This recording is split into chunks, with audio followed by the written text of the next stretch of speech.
నమస్తే సార్, నా పేరు వెస్లీ సార్, జాన్ వెస్లీ. నేను పాతగుంటూరు హిందూ శ్మశాన వాటికలో ఏసీ బాక్సులు పెడతా ఉంటాను.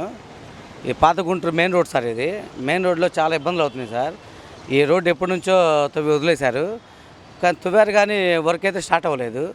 దగ్గర 2 నెలలు అవుతుంది వర్క్ స్టార్ట్ అయ్యి కూడా. 2 నెలల నుంచి మాత్రం తవ్వారు, ఇది తవ్వి వదిలిపెట్టారు. డస్ట్ ఇది పెట్టారు. కొంచెం పక్కన మా షాపులో ఉన్నాయి సార్, మా ఈ పక్కన మేము వ్యాపార పరంగా చాలా ఇబ్బంది పడుతున్నాం. ఇక్కడ వైసీపీ ప్రభుత్వం ఉంది కాబట్టి ఏం లేదు, అంత వాళ్ళు చేసింది ఏం లేదు, అభివృద్ధి ఏం లేదు. కాకపోతే షాపుల చాలా ఇబ్బంది పడుతున్నాం, చాలా ఇబ్బంది పడుతున్నాం.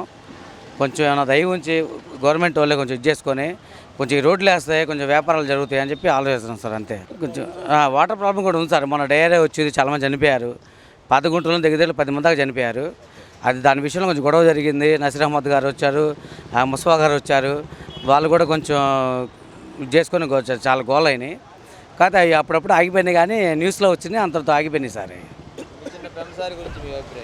సార్ పెమ్మసాని సార్ అంటే కొత్తగా వచ్చారు కాబట్టి కొంచెం ఆయన పైన వచ్చినా కానీ మంచి మనిషి. ఆయన ఏంటంటే విద్యావేత్త, ఏదైనా చేయగలుగుతున్నారు. ఆయన చెప్పడం కూడా మంచి మాటలు చెప్తున్నారు.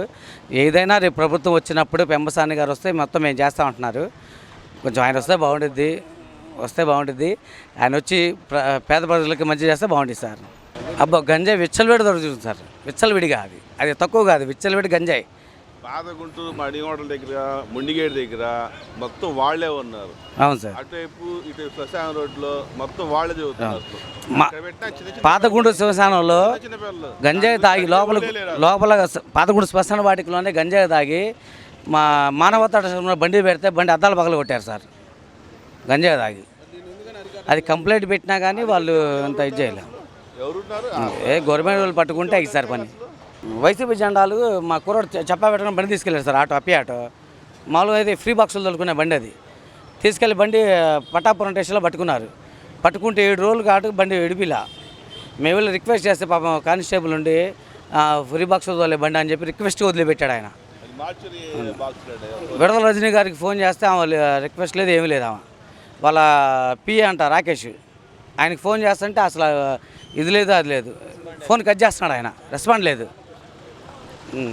రామకృష్ణ గారు ఒకళ్ళు, రాకేష్ గారు కూడా ఉన్నారు. ఫోన్ చేస్తుంటే రెస్పాండే లేదు ఆయనది. వేరే బండి తెచ్చుకున్నాం బాక్సులు పెట్టుకుంటా, ఆ బండికి 7,000 రూపాయలు నా సొంత డబ్బులు ఇచ్చాను సార్. మరి ఏంది ఈ వైసీపీ ప్రభుత్వంలో ఈ నాగాచారాలు ఏంది సార్ ఇది?